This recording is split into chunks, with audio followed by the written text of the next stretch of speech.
Welcome back. The 4th of July weekend, the city of Dothan is ready for another installation of fireworks at the fairgrounds this Saturday night. Jason Rudd with the fairgrounds is here to tell us a little more about Saturday's festivities. Thanks for coming on the show. Oh, you're welcome. We want everybody to come out. It's going to all get started. The gates open at 5 o'clock. Fireworks are at 9, and that's the sort of kind of the start and almost the end. Almost the end. But there's a lot of stuff in the middle.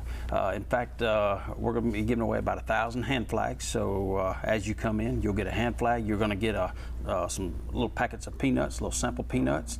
We got about 4,000 of those, and everything is while supplies last, because we've got watermelon, over 100 watermelons that's going to be sliced up. That'll be up toward the arena, and this stuff is free. And then at 8 o'clock, we're going to be giving away Bluebell ice cream samples. Ooh, gotta love that. Into the crowd. So it sounds like you got a lot of stuff going on for free as well. What time would you suggest people to get there to be able to get in this? I'd get there at 5 o'clock. If you've got kids, we want you to bring those kids because they get to ride or get to play on all the inflatables, and that's free.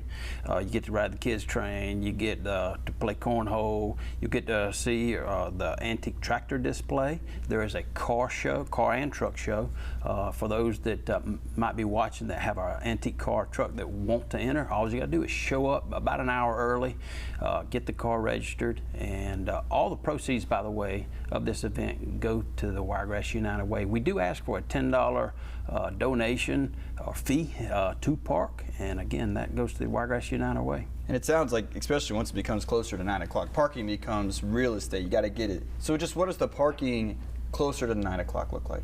It gets crowded. We do have a south parking lot we encourage people to use. Most people know the big north parking lot. That's the one that has so many paved spaces. But if you'll go down the highway just a little bit south, the south parking lot is going to be wide open. We've got about 80 acres of parking out there, so we could park just about the city of Dothan, but if you want to get close, we want you to get there early. Gotcha. So you're expecting a lot of people, a big turnout. Last year we did about 12,000 people, and that's a good estimate. You got people spread out over 276 acres, so it's hard to get an exact, but a good estimate was around 12,000. The fireworks are going to go off at 9 o'clock. The band gets started at 6:30. By the way, the fireworks, just a lot of people ask, what kind of fireworks? We shoot the big ones. The 8-inch up to 8-inch. 8-inch, think of it like a smaller bowling ball. But they come out of those things, they'll shoot, I think it's 450 foot tall, and then they spread out the size of a football field. So they're big. And we get asked also, how much does it cost? It's about $1,000 a minute. $1,000 a minute. How long is the show? So it gets expensive, but thanks to the National Peanut Festival and the people that come and support it during the fair, which is in November, we're able to do things like that. And that's one thing that we like to do, is give back to the community. The National Peanut Festival Board will be out there volunteering. We've got volunteers that, for instance, Cottonwood FFA, that's some of the future farmers that will come out and they'll help slice up the watermelon. So there's different places and parts, and a lot of moving parts, but that come out and volunteer with us for this event. It's huge. Oh yes, and you guys have a lot of events throughout the year at the fairgrounds. Just how different is that, planning this certain event, kind of like the Peanut Festival? You know it's going to be a big event, but this one's all in one night. Is it tricky kind of to make sure everything's going and running smoothly? Yeah, one of the things you got to do early is book or reserve a shooter, the person, the company that comes in and does that, and that starts back in February.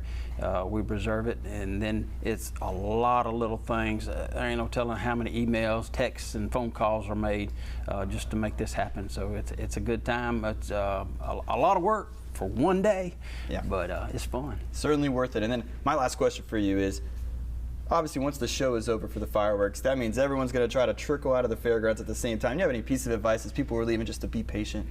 Be patient, number one. Number two, the band is going to start back up and play it until 10:30. So stick around, listen to the band. Yeah. Those food vendors, by the way, 14 food vendors or food trucks this year. So a lot of good food to eat. So stick around, eat some more, get some more peanuts. The boiled peanuts we're doing at the main gate. Just get some more peanuts and just sit around and watch. It's a good place to people watch. You got me pumped up. Nice. So yeah, right there on the fairgrounds. A lot of people know the corn dog man that comes in each November. He'll be there with us. The roasted corn guy will be there. The Bayou Billy sweet tea. Some of these fan favorites, if you will, for the foods. They'll be there. The Civitans are going to be there.